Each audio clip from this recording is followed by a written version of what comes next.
Hey everyone, and welcome to Us Down number 59. Hope you're doing well. Michael, how are Hey you? everybody. Good. Doing really well. Thanks. Very, very cool. So, I have two emails to go over, and do we have any announcements? Not really. Just Right. kind of doing my thing. That's perfect. Yeah. Very good.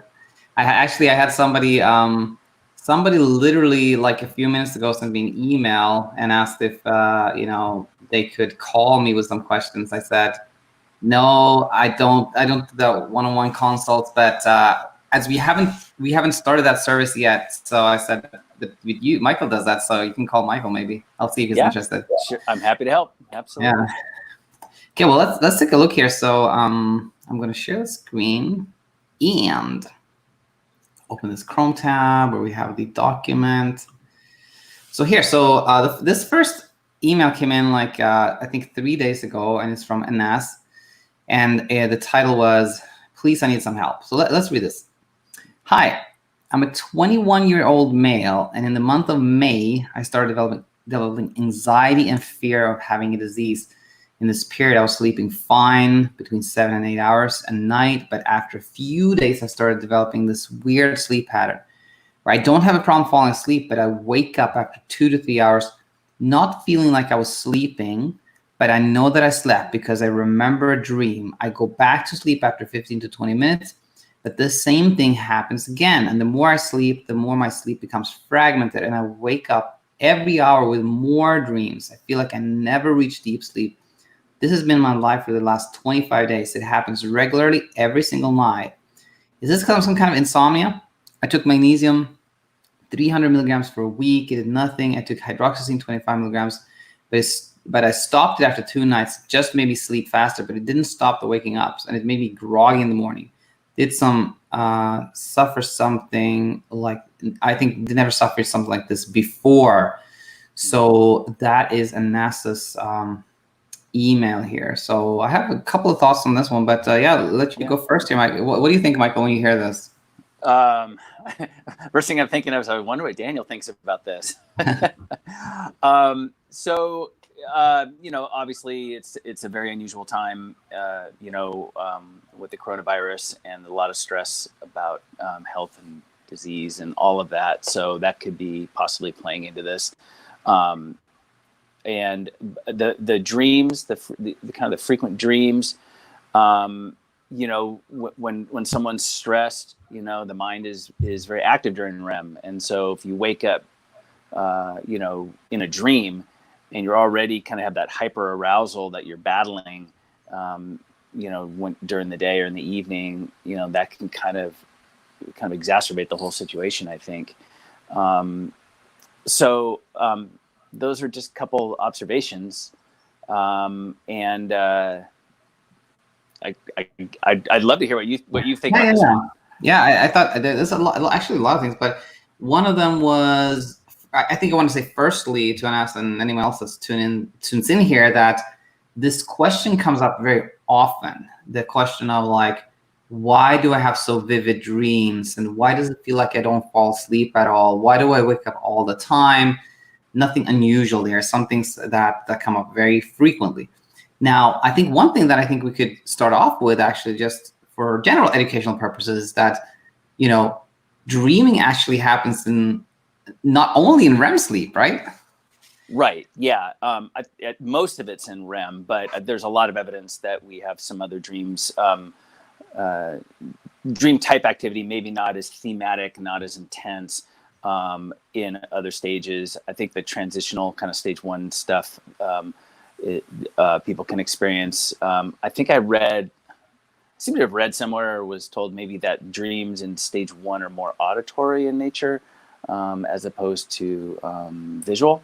So I'm not sure about that, but they tend not to be like big themes. It's kind of just a fleeting thought, or just that kind of thing, as someone's drifting off. So maybe this person, Anass, is waking up and kind of like waking up out of a dream. And then as they go back into sleep, they're kind of having another kind of like stage 1 dream as they transition back into regular sleep.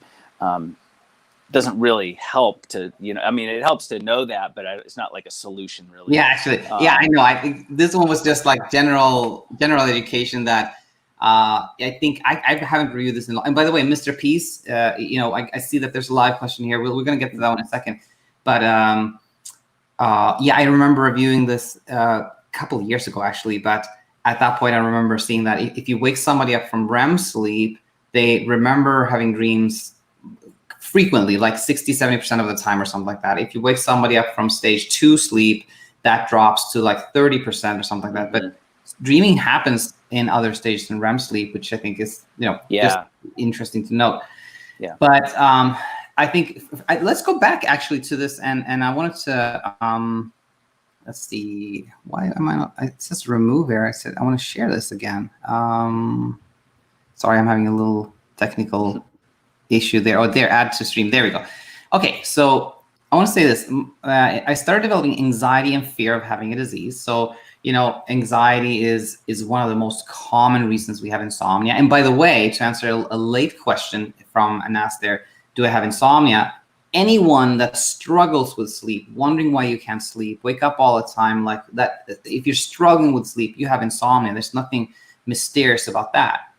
Now, you had some anxiety, but you were sleeping fine. You're sleeping 7 hours a night.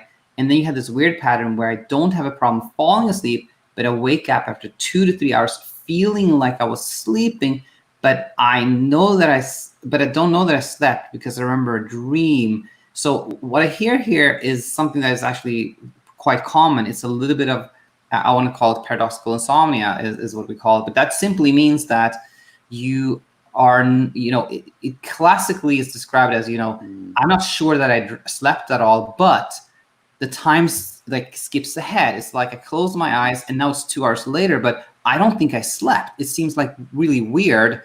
But in reality, what happens is that, yes, you were asleep but you're so hyper aroused, you're kind of in this worry state that it doesn't feel like you sleep at all. Right. Exactly. It's hyper arousal is kind of the driver of all of this. And, and that's kind of a tough one. But there's, you can do things to kind of manage your anxiety when you're awake,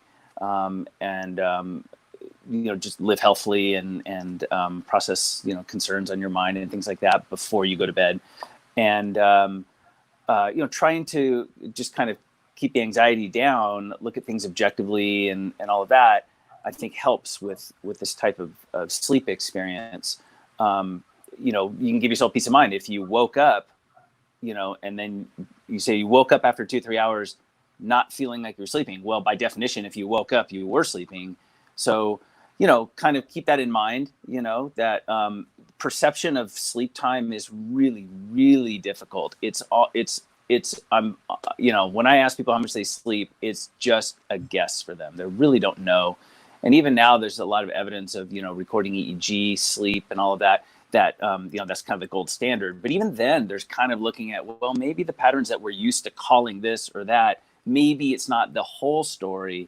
There might be other things going on kind of like deeper in the brain or possibly that affect our awareness of our sleep. So it's really a complex thing, and trying to really pinpoint how much you've slept I don't think it's worth doing. I think it generates more anxiety than help. So, give yourself peace of mind. If you woke up, you were sleeping. So just remind yourself of that. That's just a thought on that comment there.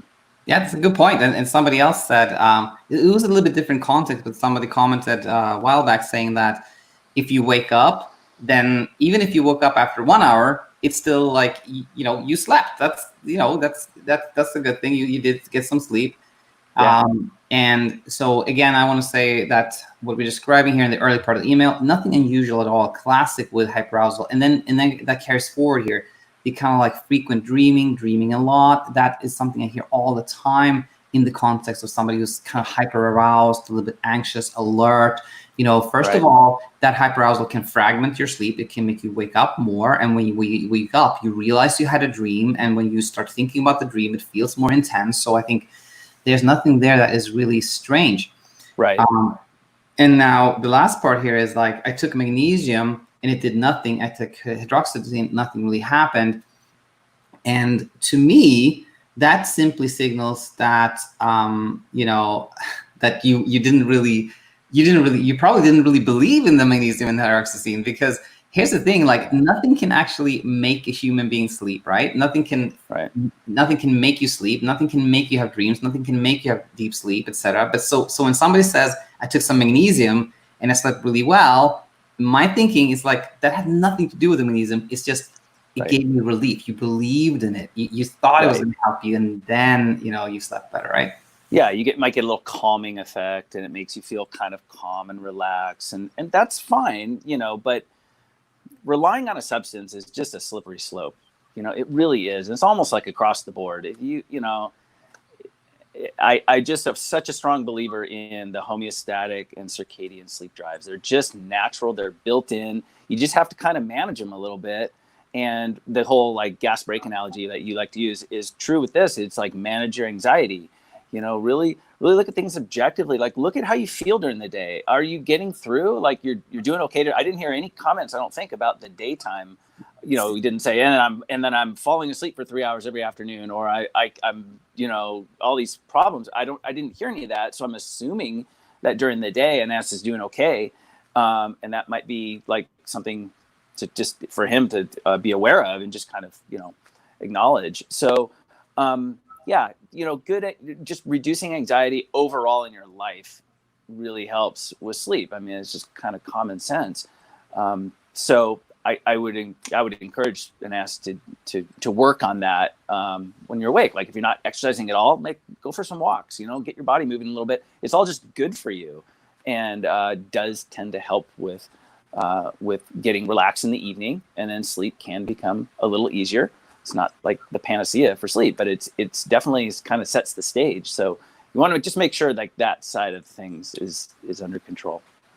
And by the way, like in terms of reducing anxiety, I really come to believe that understanding education is the key. So I hope, Anass, like you hear this message here that nothing that you said here is anything unusual or strange. It's typical with hyperarousal. And by the way, two things I want to add real quick is that if you, Anass, or anybody else feels like it's weird, like how do I have like this energy during the day? How do I function well during the day? Classic with hyperarousal too. It kind of keeps you very light, stay asleep, and it gives that energy during the day. And I think you might want to tune into this episode I did yesterday with Sal, who was a podcast guest, who had very similar thing going on there. Yeah, so it's really common. It's really common. So stay in touch, Anass, and let us know how things go. Definitely. And we then have a Mr. Peace is live with us as well and has a question. Hey, Mr. Peace. If you are at week 6 of CBTi and you still feel like crap, is this a bad sign? Does it mean it's not working? My sleep window is 5.5 hours. What do you think, Mike? Well, I think we need more information. Okay, so your sleep window is 5.5 hours, but what are you experiencing? Do you feel like you're sleeping? What do you think your efficiency is? Do you feel like you're sleeping most of those 5.5 hours? You just say how you're not feeling well during the day, and but like what's your experience? Like maybe it isn't enough. Maybe if you're if you are sleeping most or all of those 5.5 hours, you need more time in bed to maybe feel better during the day. You might be depriving yourself. That sleep deprivation is different than insomnia. So that's kind of like one thing that came to my mind right away. CBTi, I mean, it works. It works because of homeostatic drive, right? It's like it can't not work in a sense. When you define working correctly, it will make you sleepier, at night. That by definition, I mean, you're reducing your opportunity. So the idea is that your efficiency goes up. So it means you're awake less in bed. So if that's happening, then it is working.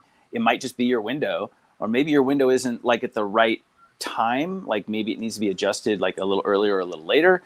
You kind of have to dial it in for yourself. But that's a pretty short window, 5.5 hours for 6 weeks. That's pretty short. Good point. I want to say this, that here's something I've been thinking about lately, and I'm like, I hope you're not like enrolled in Martin's course here when I say like there are no bad students, only bad teachers. I think that's something that's been in my mind lately. Like there are no bad students, there are only bad teachings, we can say. So, Yeah. I think here's my thing. If you were my client, Mr. Peace, I would be like, dang it, I have not done a good job of educating this client. And what I say with that is like, first one is like, does it mean it's not working?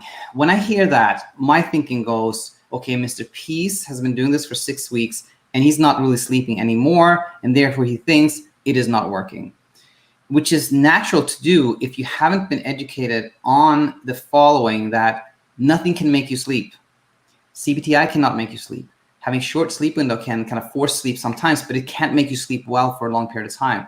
The only thing that can get you to a place of sleeping well is not trying to sleep. So if you approach CBTi as something that's going to make you sleep, you just created a sleep effort. You've created another thing that's going to keep you not sleeping. And then again, that the same type of thinking comes in mind when I hear my sleep window is 5.5 hours. That goes into thinking of like the implied controllability with traditional CBTi, which is like, if you just spend this amount of time in bed, then you're going to sleep this much. And again, that's not good, because you're telling somebody you can control sleep. You cannot control it. And this kind of short sleep window, again, as like, it feels to me as an attempt to kind of like try to force sleep. So I think I would really say, Mr. Peace, like, you need to really, really, really, really focus on this one of like, sleep is passive. It can only happen when we don't try to sleep. Anything you do to try to sleep will work against you. Yeah. And I would add a couple other things. One is you make sure sleep apnea is ruled out. I just like, that's the sleep tech side of me. It always kind of, my little red flags go up. If you snore, if you feel like you're kind of gasping for breath, you've been told you're kind of like irregular breathing at night and all that, you got to get that checked out. You just have to, because that will make you feel pretty crappy during the day, and it's kind of bad for your cardiopulmonary system and all that. It's you want to make sure that that's not playing into how you feel during the day.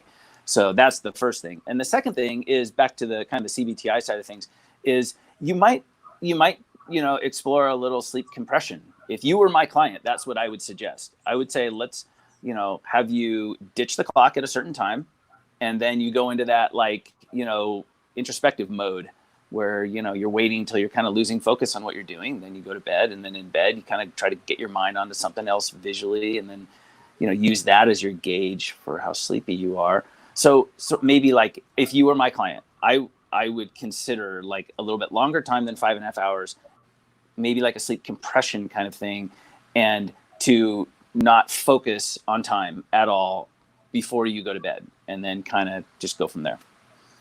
And now, before we leave this one, by the way, Mr. Peace, I want to say, I think it's fantastic that you're like taking, you're not just listening and like pondering, you're actually doing something. That's fantastic. Yeah. And I would love to, if you want to send an email, let's see if I still have these banners. I think they disappeared. Oh, they're here. Cool. Send an email here, questions@sleep.school. And if you would like to share with me and Michael, like, okay, what have you been doing so far? What has worked? What has not worked? And where you're going, etc. I would love to talk about that in an upcoming episode. So cool. That said, let us move back here to our other email, our second email, which is here from Shruti. And the title of this was just Insomnia. And it goes like this: Hi, Daniel. Hope you're well. Just want to email for some tips. Have had sleep problems ever since the lockdown started. And I've been working on the CBT course, which has helped with anxiety, but I still find myself thinking about sleep throughout the day, which is frustrating, as I'm no longer worried about the consequences. And then if I end up getting no sleep, I tell myself I'm okay with it, yet still dwell on it. Maybe it's the lack of things to do in quarantine, but I don't know how to get my mind onto something else. Tired of thinking about it. Also in the evenings when I'm trying sleep restriction, it's so boring trying to fill those last few hours. Any tips for that? Yeah, I think I can go first on this one. To be honest with you, Shruti, and Michael also, of course, the first thing that comes to mind here is if somebody is very kind of anxious and they're still worried about sleep and then thinking a lot about it, then I'd say education is next. It's like understanding what insomnia is, why you had it, demystify it until you are less worried. If somebody says, I'm really not worried, I just kind of keep thinking about it, then I say, I think you're in a good position. You're in a good position to replace that kind of obsessing about sleep with something else. If you're really worried about sleep and I tell you, well, just do something else, try to go whale watching or learn to play the banjo or something. Then if you're worried about sleep, that's not going to happen because you're still worried about it. You can't replace that obsession with sleep. But if you're not worried about sleep, I think you can replace it with something else. So that's the first thing that comes to mind is just like, try to just take your attention elsewhere. Try to do something that's new and unusual and just like go in that direction. Yeah, 1,000%. Right. I totally agree. When Shruti said, I'm not worried, that's great. That's so good to hear. Like they understand, like they can be worried, or maybe they used to be worried, but they're not worried, or, they just dwell on it. Okay. That's like more manageable. Like this is a good, prognosis looks good here for dwelling as opposed to being worried. So yes, good forecast. 3 words: get a hobby.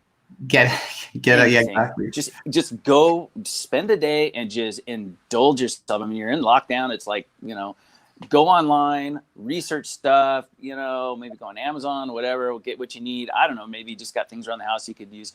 Whatever it is, get a hobby and get kind of into it, and that's just such a huge thing. It keeps your mind off of other things when you're doing something you really enjoy. Totally. And this, I think Shruti's second part of this email kind of like, highlights something that happens sometimes when somebody is not worried about sleep, but they're awake quite a lot, but they feel okay. Then it's like your quote unquote insomnia that you have now is really just a time management issue, Yeah. You just have to find something to do with that wakefulness that you don't really have a problem with. And then the $1 million question here for Shruti is, so what should Shruti do? Should I'll say they too. I don't know if it's he, she, or they. So I'll say they for Shruti here. Should they where's going that? What should they do? And I don't know. I don't know what it is because it is lockdown. You can't do anything, but you have to figure that one out. Yeah. But you have to find something that's enjoyable, and that is, I think I was going with bedtime too. It's not only during the day. It's like those hours before bed. What should I do? I don't know, but watch some Netflix. Pick up a book. I just bought a book on Amazon about Bruce Lee. It's about this thick. Oh, nice. Like, keep me busy for a while. So I don't know, but something like that. That'll keep busy. Yeah, I'm assuming falling asleep is not a problem. If you it doesn't sound like you went to bed and lay there for 2 hours, say it doesn't suck it, and so it sounds like doing fine. So you can kind of do whatever you want. I mean, I tell my clients, if they're talking to me about their sleep and they're kind of like, sometimes like I'll get a client or in a lab, like a patient that we talking, and it becomes pretty obvious they don't struggle with insomnia. They have something else, and like, oh, I fall asleep fine. Oh, I don't wake up and lie there for a long time. I'm fine, and I sleep enough or whatever it is. And so I'm kind of like, okay, why are you talking to me? But I just let them know. I go, you can do whatever you want. Like, right. Don't worry about, you read articles about don't watch TV and don't go on, just do whatever you want. Yeah, that's it. Whatever, just do your social media until whenever you want. And as long as like when you turn it off, you fall asleep pretty easily, you sleep enough, and sleep's not a struggle. You're never trying to force it or anything like that. And you're not depriving yourself of enough sleep time. If all that's good, yeah, do whatever you want. Perfect. And I think, I don't think we have any more live questions here. So since I randomly came thinking of that book, you know what happened? I'll just share this with you, Michael, and anybody else that tunes in. Really, is like I randomly watched this YouTube video. I don't know why. Bruce Lee's cool, right? It's like martial arts and stuff like that. And then it talked about like a little bit of his story, how he started off as like a practitioner of like kung fu, or apparently it's like gung fu in Chinese, right? Okay. But then he started thinking pretty early on that it's too like theatrical, or it's not practical. It's actually not good self-defense. So he started like moving away from it, and eventually started his own kind of like own philosophy, which is Jet Kundo. And Okay. and I just started identifying with that. You know, I felt like I come from CBTi, right? Yep. Traditional CBTi, but after a while, I start seeing this like there are some issues with it. There's some problems with it.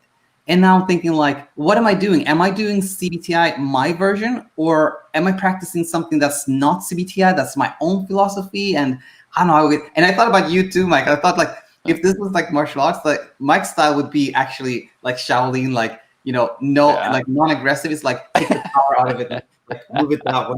Redirection, and distraction, and all this kind of stuff. Oh yeah, I definitely.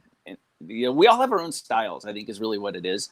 You know, if you took 10 people who did CBTi and who you know, used it and with clients and you asked them a lot of questions about it, you get different answers. You get different like approaches, different angles, if you will. You know, everyone's kind of got their own thing, and that's just human nature. And you know, that's why I think, you know, some people need like the really direct approach, like just do this, karate. Do this. We'll talk. Yeah, karate. We'll talk in a week. You know, just do these 3 things. And some people are like, you know, the opposite. It's like you got to kind of like go a little deeper, maybe a little more like cognitive kind of stuff.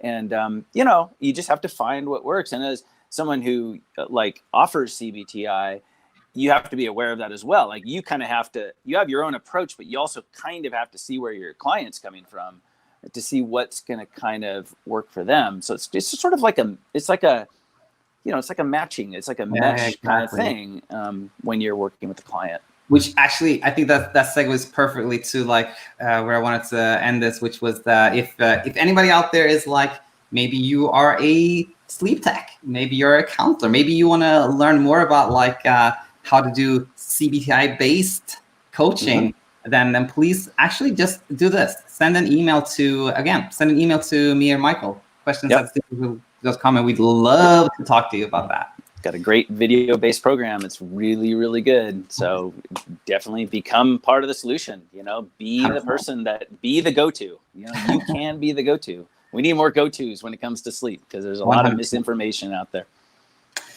Cool. Well, that said, have a nice weekend, Michael. Thanks for everyone tuning in. Thanks, everybody. Great questions. Thank you.